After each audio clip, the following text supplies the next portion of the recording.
Start Telangana రాష్ట్ర ప్రభుత్వం బీసీలకు 42% రిజర్వేషన్లను ప్రకటిస్తూ ఆర్డినెన్స్ని గవర్నర్కి పంపించడం జరిగింది. అయితే 42%తోనే స్థానిక ఎన్నికల్లోకి వెళ్తామని చెప్పి తెలంగాణ రాష్ట్ర ప్రభుత్వం చెప్పడం జరిగింది. వాస్తవంగా ఈ దేశంలో రాజ్యాంగం రాకముందుకే రాజరిక పాలనలో బ్రిటిష్ ప్రభుత్వం ఉన్నప్పుడే కొల్హాపూర్ సంస్థానంలో మన బీసీ బిడ్డ అయినటువంటి ఛత్రపతి సాహు మహారాజ్ తన కొల్హాపూర్ సంస్థానంలో 50% రిజర్వేషన్లను అమలు చేసి అట్టడుగు వర్గాల బలహీన వర్గాల ప్రజలందరికీ కూడా ఎంతమందో అంతమందికి వాటాని కల్పిస్తూ రిజర్వేషన్లు అమలు చేయడం జరిగింది. ఆ రిజర్వేషన్లను విద్యా ఉద్యోగ రాజకీయ రంగాల్లో అమలు చేస్తూ బ్రాహ్మణేతర కులాలన్నిటికీ విద్యతో పాటు ఉద్యోగాల్లో అవకాశం కల్పిస్తూ తన సంస్థానంలో కూడా ఉద్యోగాల అవకాశాలను కొలువులను కల్పించిన మహోన్నత వ్యక్తి మన సాహు మహారాజ్. ఆయన జూలై 26వ తారీఖు నాడు ఈ రిజర్వేషన్లను ప్రారంభించడం జరిగింది.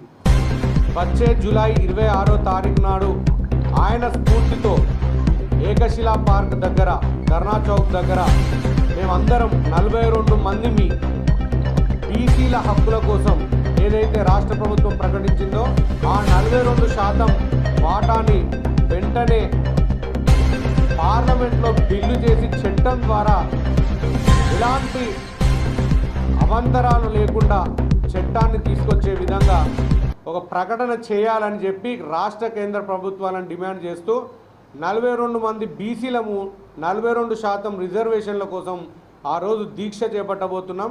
కాబట్టి మేధావులు బీసీ వర్గాల ప్రజలు అందరూ కూడా కలిసి వచ్చి ఆ దీక్షను విజయవంతం చేయాల్సిందిగా కోరుతున్నాం.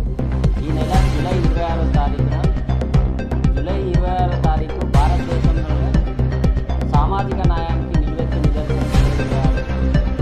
ఆ జూలై 26న 1902లోనే ఛత్రపతి సాహు మహారాజ్ గారు సామాజికంగా వెనుకబడ్డ కులాలకు విద్యా ఉద్యోగాలలో 50% రిజర్వేషన్ కల్పించి భారతదేశంలోనే మొట్టమొదటిసారిగా వెనుకబడిన తరగతులకు రిజర్వేషన్ కల్పించిన గొప్ప మహోన్నత వ్యక్తి సాహు మహారాజ్ గారు. ఆయన ఆశయాలను పుణిపుంచుకొని బీసీలకు 42% ఏదైతే తెలంగాణ రాష్ట్ర ప్రభుత్వం కామారెడ్డి డిక్లరేషన్లో బీసీలకు స్థానిక సంస్థలలో 42% రిజర్వేషన్ ఇచ్చినాకనే ఎన్నికలకు పోతా అని చెప్పి ఎన్నికలకు ముందు హామీ ఇవ్వడం జరిగింది.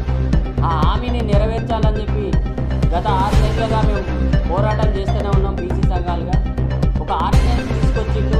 మరి ఆ ఆర్డినెన్స్ ఎంతవరకు మీరు ముందుకు తీసుకుపోతారనేది కూడా ప్రభుత్వం చెప్పాలి.